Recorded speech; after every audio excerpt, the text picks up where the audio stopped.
reporting on the games you love by people who love to game. The MMO Reporter Network. You're logging into your favorite game, grinding out some gear. A couple of points added to your stats, and you have a virtual beer. Max level is pretty cool, but I'll remind you here, my friend. These games are not about the goal, it's about the journey and not the end. You're listening to MMO Reporter, brought to you by Audible.com. Get a free audiobook download at audibletrial.com/MMO Reporter. And by Doghouse Systems. Choose your weapon with Doghouse Systems.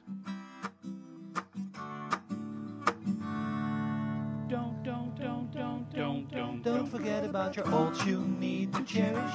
Each and every little character you've got, no matter what level they're at. Don't forget about your ults you need. Hello everyone and welcome to another episode of MMO Reporter. This is episode 232. I'm Chris, and as always I am joined by the ever so wonderful Mr. Layanor. Hello Mr. Layanor, how are you doing today, sir? I am doing well. I'm hoping to get a lightsaber from the new movie, the big, huge, Claymore lightsaber. Yeah. I want one of those so bad. That would go so well with your pants. Bill, how are you, sir? It is wonderful to see you again. I am fantastic. We have got actually not any huge news, but a surprising amount of content to go over in this week's show. I'm excited. Are you all excited as well? Yes. I got confetti. Do you have the confetti cannons? Uh-huh. It's like that episode of the Penny Arcade show where they test the confetti cannons for packs for the Omegathon. Do you remember that one? No? They put on... Okay, never mind. Apparently I'm the only one who obsessively watches the Penny Arcade show. Yeah. So anyways, it's gaming time. And it hasn't been busy for me. So you know what? I'm going to switch things around. I'm going to go first. I know. Oh. I don't know if we've ever done that in the history of this show, but since I was the loser this week and did pretty much nothing, I am going to... Well, I did edit. I did lots of editing still. Still editing PAX videos. Still. Yeah. Geez, you even put your name in front of mine. I know. Hey, you know what? It's a different show. It is. Cats loving dogs. Mass hysteria. We played some Guild Wars 2. Bill and Matt, the crew of Crowfall Reporter, we went out and we played some Guild Wars 2 PvP. And something amazing happened. We won! I know, right? Once. Hey, it was a crushing victory. And it was too. The best map too. I can't remember the name of it, but it's just no objectives to gain or anything like that. You just go in the middle and you beat the tar out of each other. We beat the tar. We did. And they were a strong team too. It didn't feel like it was an easy win. No. I think it was good. They had that one sneaky they had a couple of Rangers that were kicking our butts. It wasn't the Ranger, it was the thief that was bothering me. And maybe it's really? because I'm a thief and I was wishing that I was doing what he was doing. But he was very good at kind of sneaking around the back of a fight and ambushing you when you're focused on somebody else. Yeah. And props to that dude. I should have got his name, but or dudette, pardon me. I'm sure it was it seemed like a womanly attack. I think that person was definitely a woman and definitely excellent. So, I wish I'd remember their name so I could give them props because I really liked how they were playing. I just wish it was me doing it and not them. I completely understand. But we also, in our losses, did fairly well. We stayed together, I think, as a team better than we have. We also had our most crushing upset where we were ahead by over 100 points in whatever map it is with Quarry and Waterfall and all that sort of stuff. We even went out and killed their lord, the three of us, because we were that badass. And then we lost by 150 points.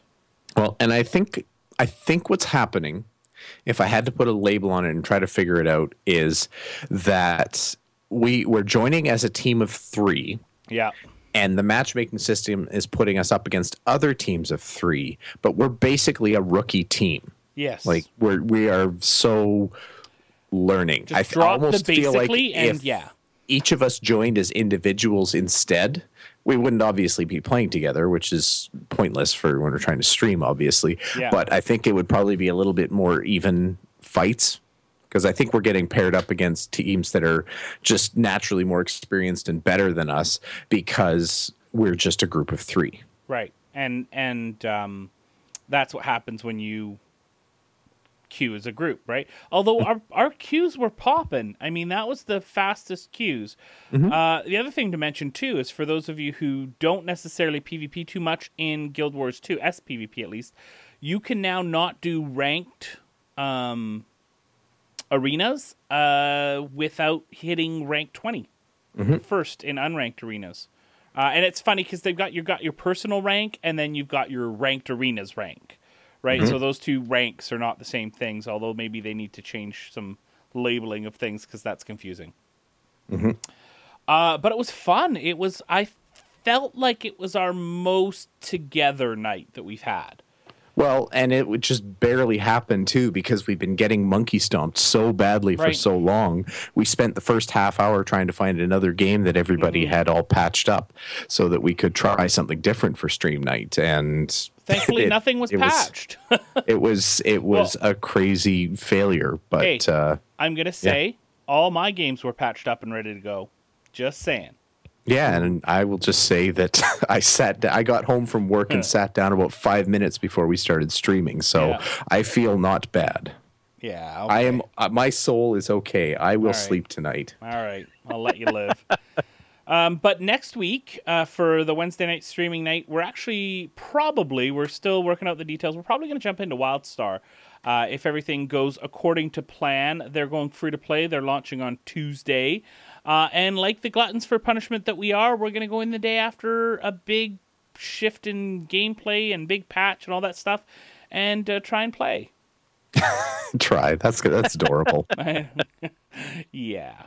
So I like the hashtag in the chat room. That may be our battle cry for next week.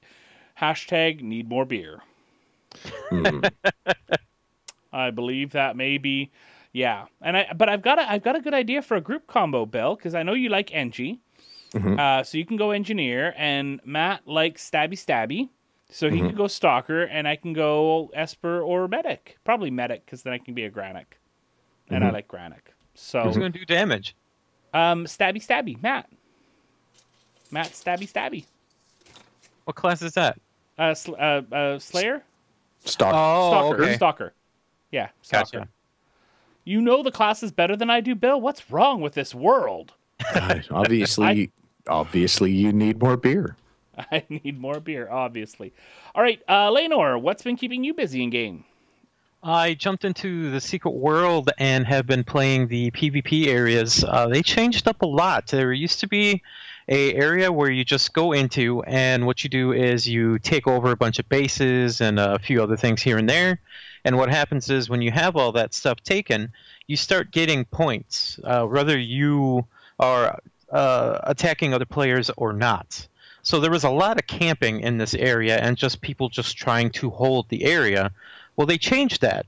They changed it so now every time that you take something, you'll be able to get a quest, and then you can go out and try and do those quests, like take over other areas or hold out, in one area for a while or something like that. It's a little bit random, these quests. So it's kind of neat to see it change up, and instead of people just standing in towers all day waiting to snipe you out of somewhere before you can even do anything, you see a lot of people running around and trying to do something. So I was pretty happy to see that happening in the Secret World. Awesome. That sounds really cool.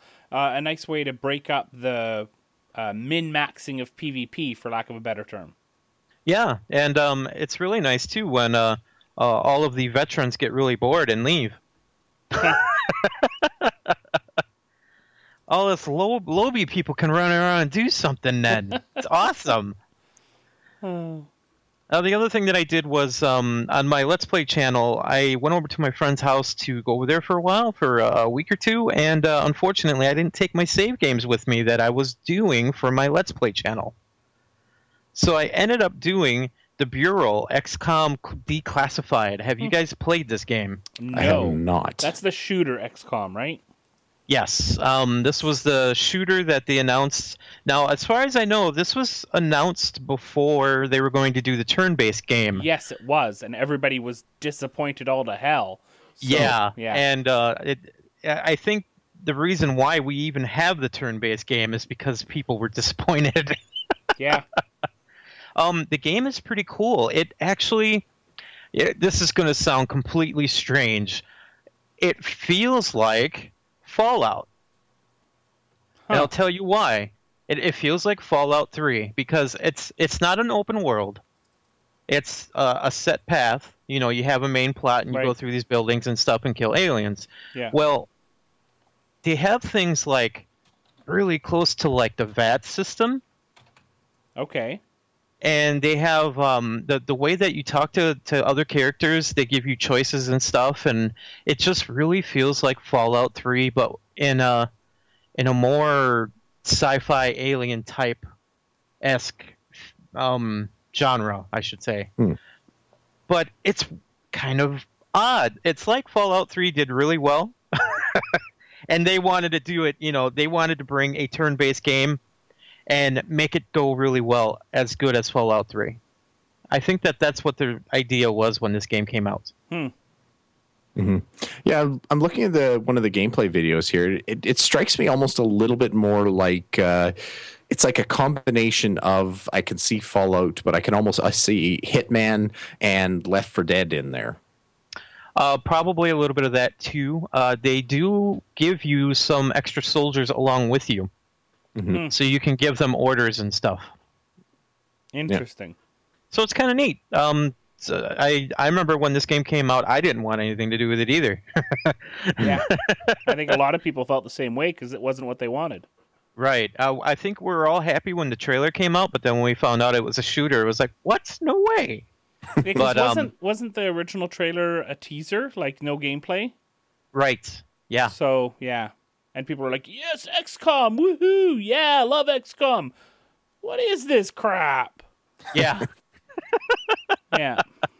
So I'm actually having a lot of fun with it, and it's kind of neat to play this and kind of not even think about XCOM a little bit. Kind of like Shadows of Mordor, where it's kind of a off-side story that you don't really link to the lore. You just kind of, you know, toss it away and just think of it as its own game, and it's a lot of fun. Awesome. That sounds like fun.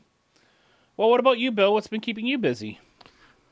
Well, I played some Guild Wars 2. We did PvP night, of course. I How also did have that been go? leveling. Bad joke. Can I I'm finish?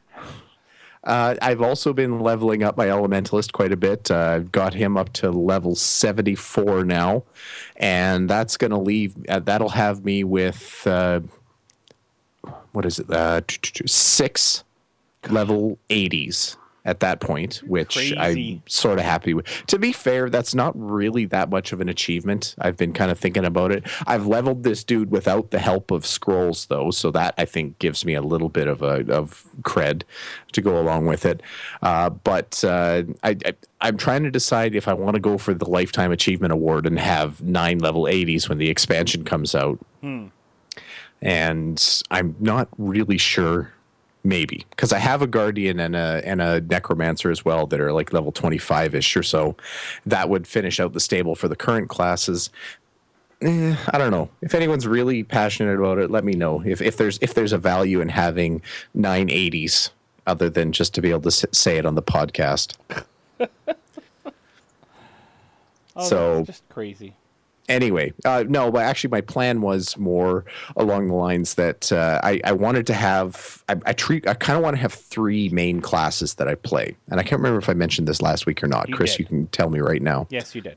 Oh, well, I have a plan. I'm going to have an elementalist, a thief, and probably a revenant as my classes. Although the changes that went in for the engineer are very, very tempting to make that one of my classes. Yeah. Anyway, also been playing some Old Republic, just leveling my tune there. I'm still taking advantage of that 12 times experience that they've got for the story quests, and basically I'm just plowing through all the old worlds in the Old Republic that I've already done, so that I can start getting to some content that I haven't seen before. Oh, sorry, Bill. Before you get further, I wanted to pass along my condolences. I know that you've recently gone through a very personal loss. Yeah, it was a tough time. It was a lot of years we spent together, and thank you for mentioning it. Yeah, but we're all thinking of you, bud. I had to say goodbye to my friend, my companion, I'm a little verklempt actually, but no, my G15 keyboard, my Logitech G15, which I had for, like I said, almost 9 years, drowned in a tragic child-related accident. So, isn't that older than some of your children? It's older than most of my children, actually. In fact, it's probably...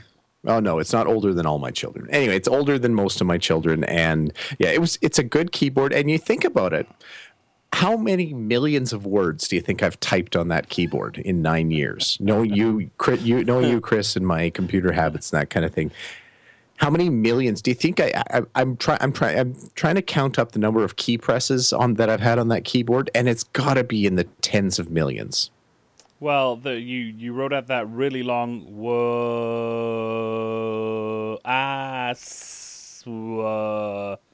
a while. No, like just for combine gameplay, combine everything I've written up, everything, homework, regular work, all that kind of stuff in 9 years. Right, because you would have had that that would have been post university, if it's 9 years old. Oh yeah, yeah, it would have been. I bought it. Geez. If it would have been at university, that would have been hundreds of millions of key presses. 2006, 2007. Wow. I think I bought it. Anyway, I won't give you the life story. Anyway, so my G15, fantastic keyboard. It held up really well. That was the original G15. Apparently, they did a second revision of the G15, which wasn't quite as good. But I didn't have a need for it because the regular G15 was awesome. It had macro keys. It had like a turn wheel volume button. It had the LCD display, which sounds stupid, but is surprisingly useful every once in a while.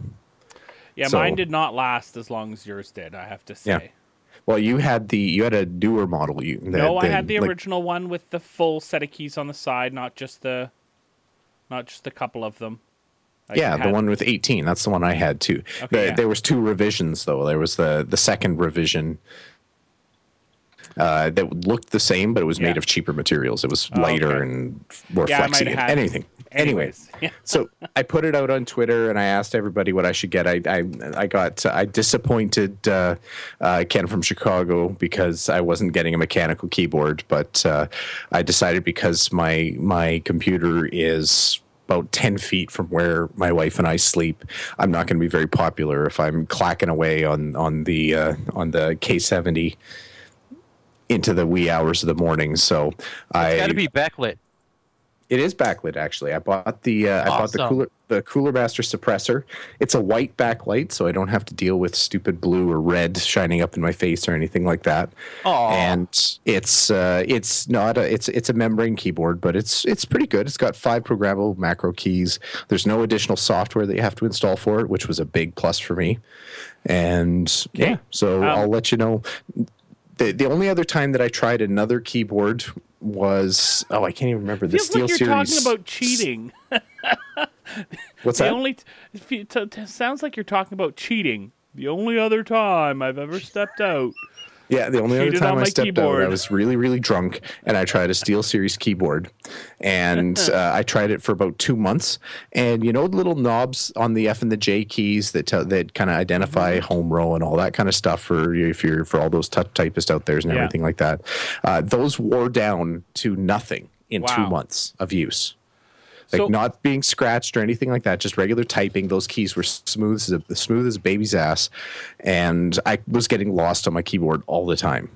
Did you know that you can buy the original Logitech G15 For $500. $512? Wow. $512. Like, really?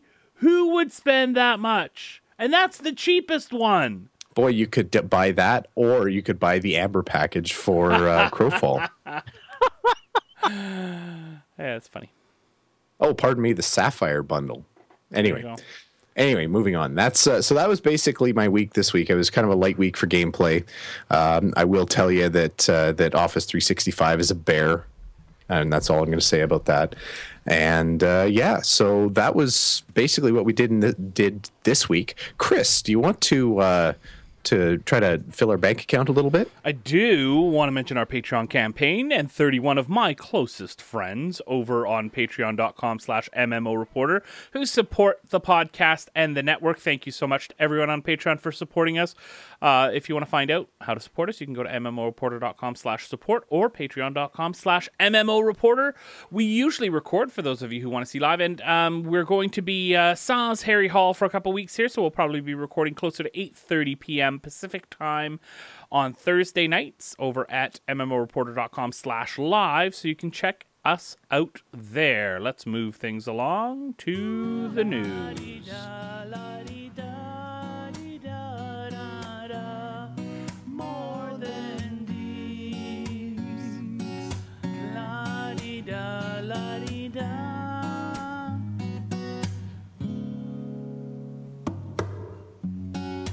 Now that I've tried to talk to you. All right, we've got some news coming out of N-Space, the developer for Sword Coast Legends, which, as everyone who's a follower of the podcast knows, was our game of show for PAX Prime 2015. Unfortunately, it sounds like this game is going to be pushed back once again. Originally slated to be launched on September 8th, it was pushed back mid-August, I believe it was, to September 29th. And now it has been pushed back to October 20th. Dan Tudge, the president of N-Space and director for Sword Coast Legends, says the decision to delay the launch of Sword Coast Legends was not an easy one to make, but after receiving feedback from our dedicated community, it became clear that a few more weeks of polish would provide our customers with the best possible experience at launch.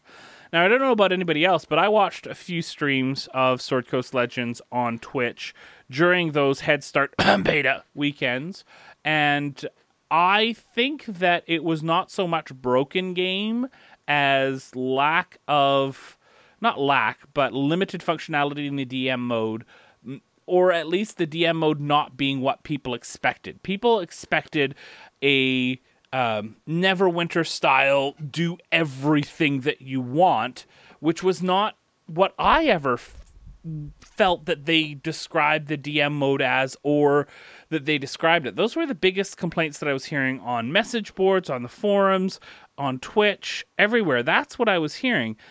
And that wasn't what I was expecting from the game. So I'm surprised that other people, maybe they just didn't follow it as closely as I did, were expecting that. And the other thing is to mention, too, not a single person outside of N-Space that we know of has experienced the story mode, because they've kept that tightly under wraps and not allowed that to be covered at all. Mm-hmm. So, this is another pushback, which also pushes back the console versions into 2016.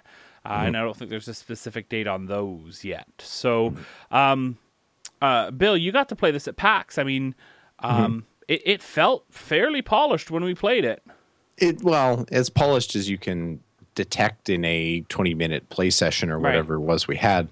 I'm okay with this. I think these, I mean, I know for me it works out well because I wasn't going to be able to play much on launch weekend anyway due to real life and stuff like that. So for me, it's fine. Generally speaking, though, as disappointing as it is, like when you're starting to set your weekends aside, make plans, and then suddenly have to change it at I won't say the last minute, but maybe the second to last minute. Right. it still winds up being good for the game. Like a bad release can ruin a game. We've talked a lot about meta scores and that kind of thing in the last few episodes. And if you can get rid of even not necessarily game breaking bugs, but annoying stuff in that last 3 or 4 weeks, and actually use your beta as a beta like that, it feels like that's what wound up happening here. Was they put this out, they kind of sold or kind of spread it as like a head start rather than a beta, but then realized, oh, we're actually getting some feedback here. Oh, there's still some work that we need to do. Well, back to the drawing board. Yeah. And that's good. Like, that's a good thing. That's the way it should work, I think, because... And that tells you, too, what the amount of support that N-Space is getting from Wizards of the Coast and from, the money behind the game, that they're allowing for this to happen. Because usually publishers want to get the game out as soon as possible, because that's when they start making their money. They've been putting money out. Now they want to get money in, right? Mm-hmm. Yeah. So, yeah, no, this will be a good thing in the end. The only downside is it seems like it's landing in the middle of a bunch of other releases. Of course, Heart of Thorns is 3 days later. What else was coming out in October? There's a new version of Android, but, I'm stalling here. Yeah, I don't know, but I'm trying to think of other games that were coming out then. Well, there's a zillion. I mean, I know Fallout 4 is coming out in November. Right. And what was the other big one in November? Well, and I'm totally gapping. It'll still be shortly after WildStar's free-to-play transition. There's a lot of stuff that's going on this fall. Even if it's not necessarily new releases, there's a lot of events happening. So, and we're watching the video from PAX right now, and I love that they named the title for one of the monsters was MMO Reporter Fan. I love it. Layanor, you didn't get a chance to play this at PAX, but you've heard us talk about this game over the last few weeks, and we've been pretty excited about it. What do you think about the delay? Well,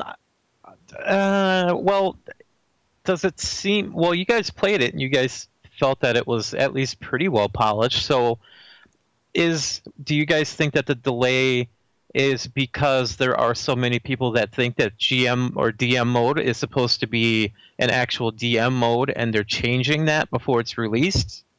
I don't know how much they can do. At least like launch. a little, like a little bit more control or something like that. Because when you think D&D and you give somebody a DM mode, you think DM mode like immediately. Like you're going to be able to change everything. You're going to be able to put monsters in, take monsters out, and you are the DM. If it's not a DM mode like that, then it should be named something else. And maybe that was the problem, because you do. But the thing is, and I think they've been fairly clear at how they've presented this. They've gamified the experience. They have not made this something that is going to be that Neverwinter level of control. Mm-hmm. Anyways. I wasn't really expecting it to be like Neverwinter either, but I was kind of expecting it to be a little bit more control. Like I did the video that I seen, there's a big boss spider, and then like the big boss spider like up and left. It looked like the DM just made it leave for whatever reason, story reasons or whatever. Yeah. So it was just like, oh wow, that's really cool. Yeah, there's plenty, and you can change an enemy from enemy to friendly and all that. So there's lots of stuff that you can do. Mm-hmm. Anyways, I hope that how can I word this right? I'm really worried about another delay affecting the community negatively, and I think that they've made the right choice. But I bet there will be at least some sort of negative repercussions by people saying, well, now I'm worried about this. I don't want to spend my money on this when, they've already delayed it twice. That's not looking good. Maybe this is becoming Duke Nukem level of problem, right? Well, no. But you know what I mean, right? Like this is 3 weeks. It's not even a month. Well, but it's a month. It's nearly 2 months from the original release date, and they've made 2 bumps in very short order. right? Yeah, It's I not. don't know. This is not common to me. I don't recall this happening very often. Of two short bumps like this. I don't think it's uncommon. I'm not worried about that. I think if they suddenly said, "Yeah, we'll see you in 6 months," then I might be a little bit concerned that there's some kind of issue happening there. Right. But for when the delay is still measured in single-digit weeks, this is not the end of the world to me. All right. Okay, we're going to move things along. Mention our sponsors before we get to the next story. We've got Audible, audiblepodcast.com/MMO Reporter to get yourself set up with all of your audiobook needs met. You can sign up for their subscription plan, and you'll get the first month free by going to audiblepodcast.com/MMO Reporter. And our friends over at Doghouse Systems, go to doghousesystems.com, use the coupon code MMO Reporter, and you will get a free 120 gig solid state drive with your purchase, along with all the other stuff that you're already getting. This is a complete bonus. So go check it out. See what you think about Doghouse Systems, and maybe buy yourself a new system. Sell all your gear, you don't need it anyway. Lich King Dis, it'll be your doom. I wonder what's in that room. Dumb ways to die. So many dumb ways to die. Dumb ways to die. We should have hired Leroy Jenkins for that. Okay, well, one of the things I really love to do on this show is to find a new MMO and present it to everybody. And this one looks pretty cool. This is called World Adrift, and it's a new MMO that is, I don't know if I want to say it's steampunkish, but if you guys, I know you guys have played Guns of Icarus, and so there is ship combat like that, but it's also a sandbox open world MMO. It kind of reminds me a lot of a old Sega game that came out for the GameCube and the Dreamcast that is called Skies of Arcadia. And what it is the world is covered in a cloud or gas or something like that, and people live above the clouds. They all have airships, and all the land are all hovering islands. And it's really, really neat. They have a really interesting crafting system for this game. First of all, you travel around to the different islands and get your resources like metal and wood and stuff like that. And let's say you want to build an engine for your airship. Well, the cool thing is, when you build the engine, the output of the engine is going to depend on the materials that you use. So if you end up using iron for like all of the engine, it's going to take up a lot of gas. It's going to be really heavy for your ship. If you can find higher quality metals, it's going to be a lot more efficient and faster and everything for your ship. And that's how the whole entire crafting system is for this game. That is pretty cool. Well, that's very interesting, and it looks quite unique as well. Yeah, they show a couple of ship combats, but it's more like you have guns and you can do drive-bys and stuff with the ships, but you can board other people's ships and just start fighting on the ships. You can go into the islands themselves and just start fighting there. I think that you can attack people's bases and stuff. I'm not exactly sure. The game is still kind of early, though, but you can go and sign up on their website to register. They're not talking about doing any kind of open beta or anything anytime soon, but this is kind of like a head start thing. You go to the website and sign up. This is something I do all the time. And when open beta starts up, you already know that you're signed up to get into it. Huh. That sounds interesting. I like the design of the look of the game, too. You did, huh? I did. Did I mention that already? Sorry, I'm trying to... I don't think that they're done with it yet. I was going to say it didn't inspire me. I don't know. Guns of Icarus was not really my game, so maybe that's why I'm a little bit sour on this. But I don't know. It's another open world. It's another sandbox. It's another kind of crowdfunded Head Start type of thing, or it's not crowdfunded. It's just Head Start, isn't it? Yeah, I think so. Yeah. So anyway, we'll see. It's worth watching. It's a cool idea. It's a whole airship idea. They mentioned some, like, if they can actually pull off the world persistence that they're saying, like the persistence in the sense that when you bust up islands or you leave behind wreckages and that kind of thing, that it remains in the world for other people to come across later. Mm-hmm. That could be interesting, and I think people would have fun kind of leaving their mark that way. But I think the important question about this game, and we haven't talked about it yet, Chris, what's the over under you're going to give me on before it tanks and goes under because it's one of Layanor's picks? Yeah, I'm not a sucker, so I'm not going to take that bet. I'm sorry. If I gave you 6 months, would you take the bet? Nope. Yeah. No, that's a sucker bet. I just want to put this out there real quick. I'm trying really, really hard not to be involved with Sword Coast Legends. Just saying. You know, I have to say, though, there's a couple of things that kind of make me look at this a little bit more. I love the little grapple system for getting around the islands. I think that's something that you haven't really seen before. And it reminds me of... that old game, and the way the sprites, it looks like sprites, the characters, because they're zoomed out so far, they look like little sprites, like you would see, and it wasn't Lode Runner, was it? Is that what I'm thinking of, that shoots and you swing and... Yeah, if you're talking about back in Atari days, that's right. I mean, it's very clearly Spider-Man inspired too. But do you see what I mean? Like that far out look, like when they're zoomed out, it looks like little sprites rather than the 3D models. I know it's early and that's, lack of optimization and stuff like that, but totally see that.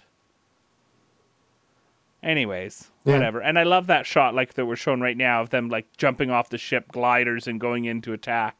Yeah. I said, see this being fun. I should say I don't hate it. I'm not sold yet though. I don't feel super excited like I do about some other games, but I could see us spending a couple weeks in this and giving it a good shot, right? Yeah. You can actually go and jump off your ship, glide over to your enemy's ship, and attack them on their ship, right? Yeah. So that's kind of cool. Anyways.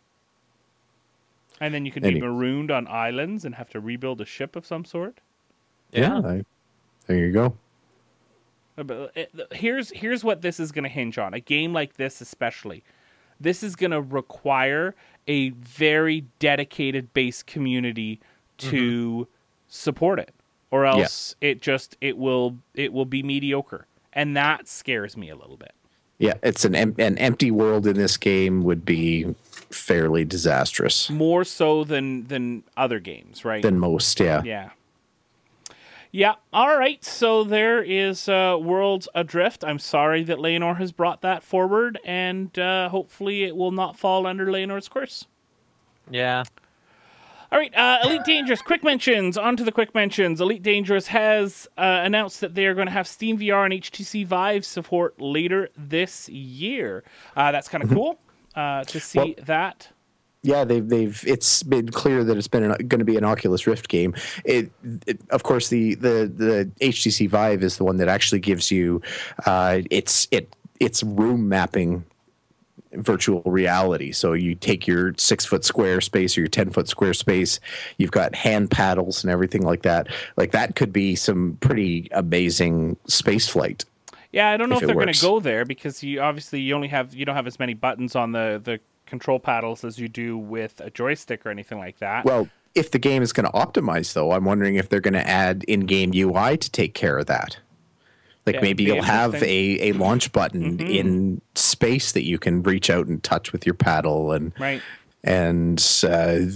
machine gun triggers and that kind of thing. I'm kind of imagining that they might just step the view back a little bit from what we normally see on the PC. And anyway, I'm really curious about that. The Steam VR is exciting to me. The Oculus Rift is exciting with the Steam VR. If that works, that's a whole new level of like that's like a 0.4 on the holodeck scale. Yeah, I think. See, I think that's what we need to invent, Chris. Or the MMO Reporter needs to set up the holodeck scale, kind of like how we've got the panel scale for PAX. Yeah, the holodeck scale is what percentage of holodeck. The holodeck being, of course, the perfect VR. Right. How far on the scale are we? So if the Oculus Rift is excellent and great visuals and that kind of thing, but the controls are still mouse and keyboard, for example. Yeah. What do you think? That's like a 0.3 on the holodeck scale. Okay. Yeah. The Vive, if it also reaches its full potential, but also adds a little bit of spatial awareness, I'd say that bumps it up another notch to maybe a 0.4. Yeah. Is 1 perfect? 1.0 is the perfect holodeck. 1.0 is the holodeck. Then I think we're still at the Oculus is like 0.1, and Vive is like 0.15. We're still very low on that end. When they have the gloves that you can get with the Vive, where they put the laser sensors on gloves, and then you have full digit control, that'll be like a 0.2. See, if you could have done the Nintendo Power Glove plus the Nintendo VR, I would call that 0.1. Yeah. Well, if we're going to go 0.1, then you have to have a bunch of people hitting and punching you while you play. to simulate the world, right? That's 0.1. No way. That just adds a 0.1 to it. So if the HTC Vive can find a way to punch you in the face, that adds a 0.1 to its score. That would make it a 0.5 holodeck, I think. All right. Ooh. All right. Let's move things along. Whole new level of internet trolling out there. Moving it along. To follow up on our Camelot Unchained discussion from last week, there is a story over on 10 Ton Hammer. If you are so interested in finding out more about Camelot Unchained, they have a pretty great interview with Mark Jacobs and Andrew Meggs over there, answering a few questions about the game. So go check it out. I love the guys over at 10 Ton Hammer. They have a pretty good interview here. So go check that out. A little tease for later on. We're talking about Star Citizen. The main theme is up for a listen. Let's give you a little bit of a sneak peek here. See if we can sneak it in so that YouTube doesn't cut us. Yeah, there you go. Very nice. Mm-hmm. It's and I figured you'd like it, Chris, because it's French horns. Well, it's all strings now, but there's full orchestra, which is nice. It's got the brass section at the back and the French horn. Oh my God, it's great! It's perfect. Oh, sorry. Oh no, it's got bassoons. I didn't say bassoon. Sorry, you're not looking very hard. Oh are yeah, you? there are 2 bassoons. Yeah, and a oboe, clarinet. Is that an English horn? Maybe. Yeah. Anyways, stupid old English horn. I like English horn. I'm just giving you a hard time. But there may have been 2 bassoons and an oboe, which is 3 double reeds. Double is 2, and 3 follows 2. You know what this means, don't you, Bill? Obviously. Well, actually, we don't even need to do the math on that, Chris, because Half-Life 3, I think, was accidentally confirmed. No. You don't say. What? Apparently today, one of the Valve writers, a fellow by the name of Chet Valashek, who was having a discussion with VG247 about virtual reality. And apparently the question was asked if Half-Life 3 would be a virtual reality game, to which Valashek replied, no. So, and then when asked again, he said, what did he say, Bill?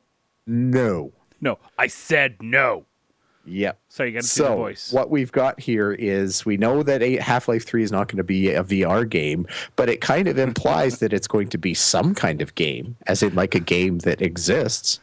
And we have met Valve's latest former employee. Yeah, well, I don't know about that. I don't think they'd do that. It's still a stretch. I was going to say, is this the end of Half-Life 3 confirmed jokes? And I think the clear answer is no. No. No, this is not the end. It will never be the end. Until Okay, I'm done.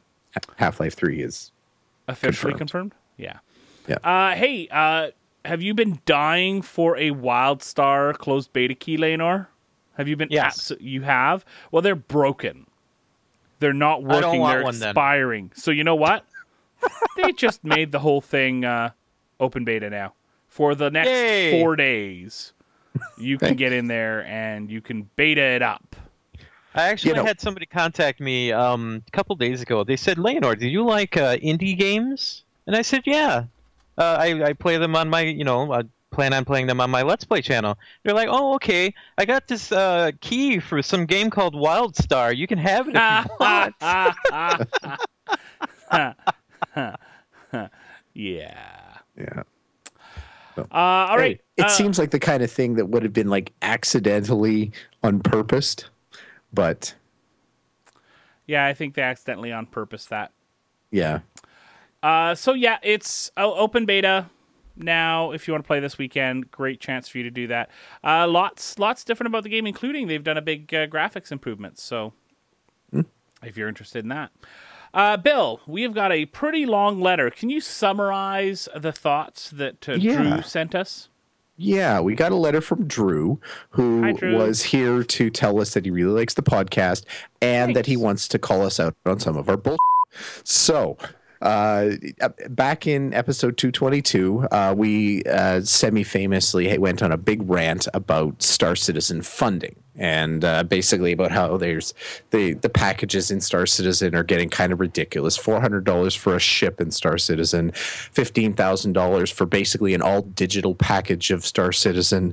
The tiers in Star Citizen are silly, and we totally went off on that. And then in episode 223, we promptly bent over backwards talking about how awesome Crowfall is going to be, when Crowfall does the exact same thing. Crowfall has bundles at 10,000. The max bundle that you can purchase is $10,000 to support Crowfall funding. They have a $5,000 and a $2,500 bundle and that kind of thing going for or there. So Drew says it's all well and good that if we're gonna hate on that kind of those kind of pledge rewards, then we should be equivalent. If we it's not really fair to say Star Citizen sucks and Crowfall is awesome when they follow pretty much the same strategy. And I'm going to go ahead and say, and because I'm talking, this is going to happen, Chris, you have to wait your turn. I sort of agree with Drew, because it is like the top bundles in Crowfall are silly. Putting a $10,000 bundle in there for rewards that are mostly digital is silly. Now, to be fair, one of the things that's bundled in there is 6 years of VIP membership, which if you're calculating like traditional MMO value or something like that, that's got several $100s worth of value, but it still doesn't touch the $10,000 mark. And so, yes, in terms of dollar value, I'd say they're roughly equally silly, because to me, $10,000 and $15,000, once you're at that level, you're at the same level of silly. It just doesn't make sense. The difference is that, I mean, Crowfall, I feel like Crowfall has pretty much as much of a game out there after about 3 months of development than Star Citizen has after 2.5 to 3 years or whatever they're at now. And for them to still be pushing and developing new support bundles when they've already piled up amazing amounts of funding that basically put them up there with any AAA game ever developed is just mind-bogglingly silly.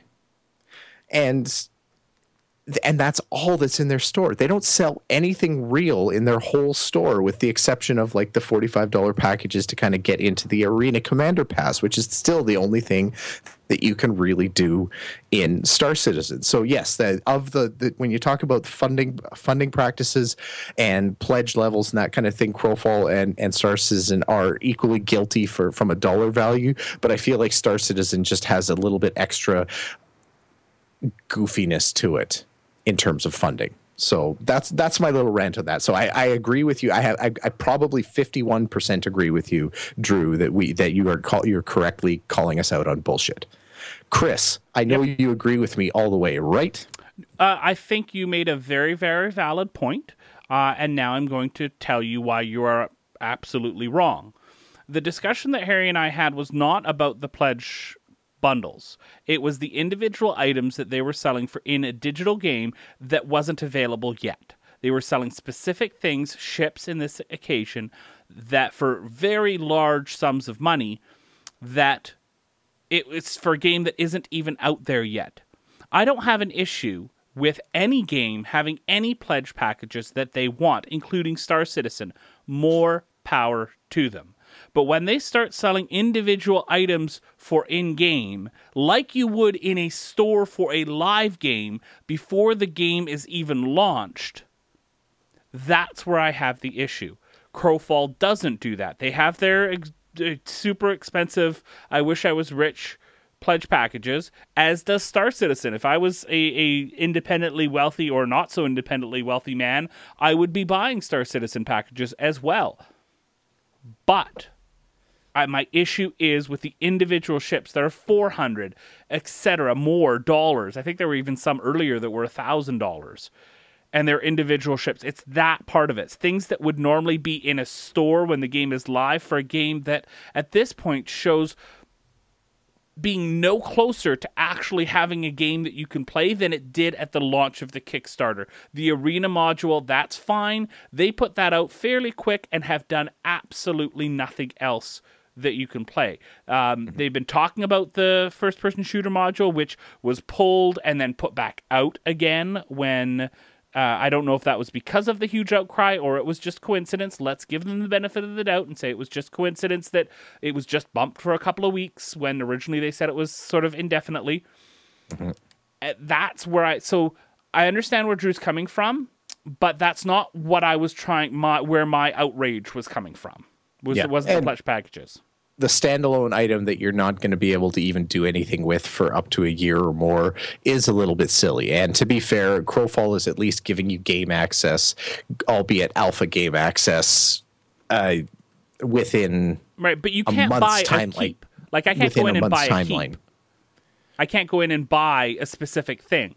I can upgrade my pledge package just like you can with most Kickstarters after the fact. But I can't go in and buy specific things. I can't go in and buy a small keep, a large keep, all the different things you get with your pledge packages. Mm-hmm. And that if Crowfall did that, I would have an issue with it. Yeah, and I agree. It's a little bit splitting hairs. Like I don't know. It feels forced when they put together these huge dollar funding models. It almost feels like just a bad joke that there's levels like that. I know there's people out there that are actually spending that, and it's kind of like being a Ferrari salesman. All you need to do is sell one. But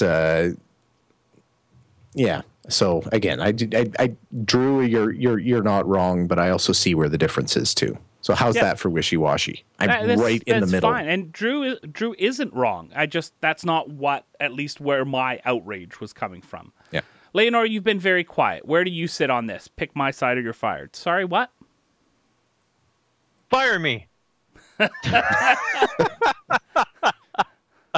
But here's the thing. Bill and I aren't disagreeing. We're talking about completely different parts of the of the model, right? I'm seeing this as from a different point of view as well. I might spend some money on a Kickstarter or something like that for a game that's got me really, really, really excited, but nothing as big as some of these prices that you guys are talking about. Mainly because I don't even know if the game's going to be good when I play it for the first time. Mm-hmm. So if I'm going to give any kind of money to something like this, even if I'm going to miss awesome packages, I'm going to wait until that beta is out first. Yeah. And that's a perfectly valid point. When you are backing a Kickstarter, you are not backing the finished product. You are backing the idea. Mm-hmm. And you are backing the idea of having this game made. And you are giving your money to have this game have a shot at being made and increasing its chances by having a Kickstarter. If you go into this thinking, hey, I bought this to get a finished product, you're doing it wrong. Because that's a side benefit. And if everybody approached Kickstarter like that, the world would be a better place. Mm-hmm. So there you go. I think we've talked about this. Yes, enough. Mm-hmm. If you have any follow-up comments, please feel free to send them. We would love to hear them. Anybody in the chat room or anybody else who also would like to add to this discussion, let's start a discussion on the Facebook post or on the comments or on the YouTube video or something like that. Would love to hear what your thoughts are on this as well. Am I splitting hairs too much?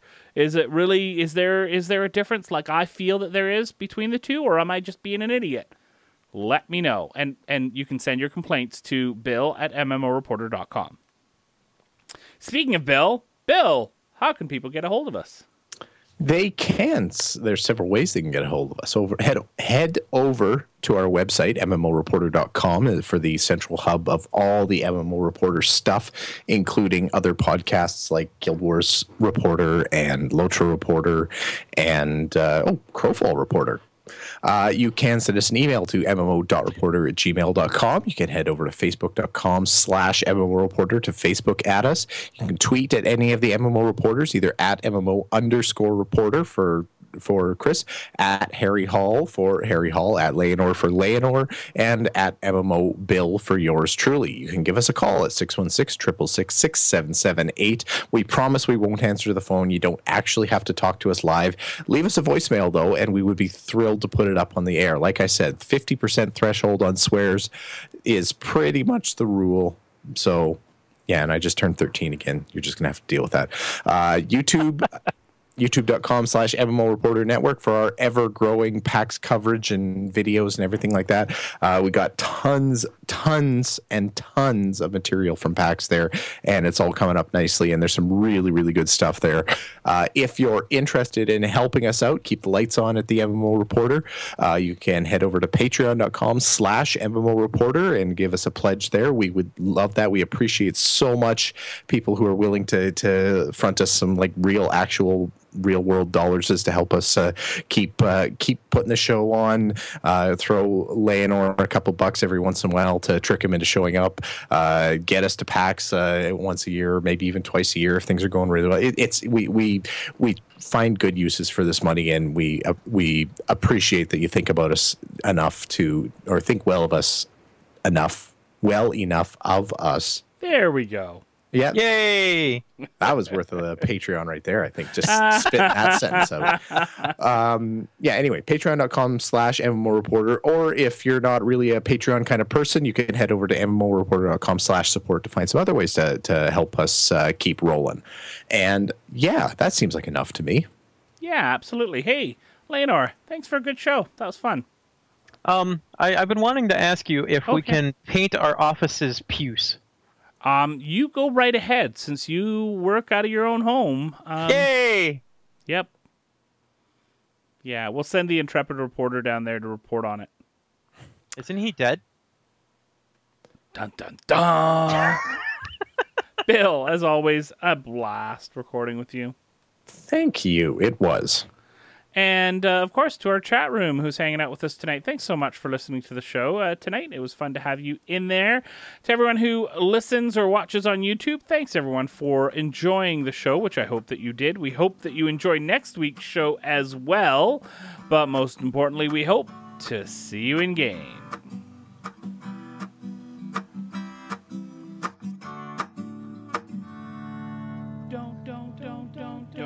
Don't forget about your ults you need to cherish. Each and every little character you've got, no matter what level they're at. Don't forget about your ults. cherish each and every little character you've got, no matter.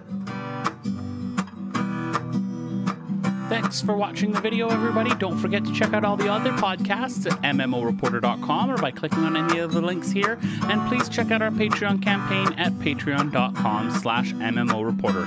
Thanks, everyone, and see you in game.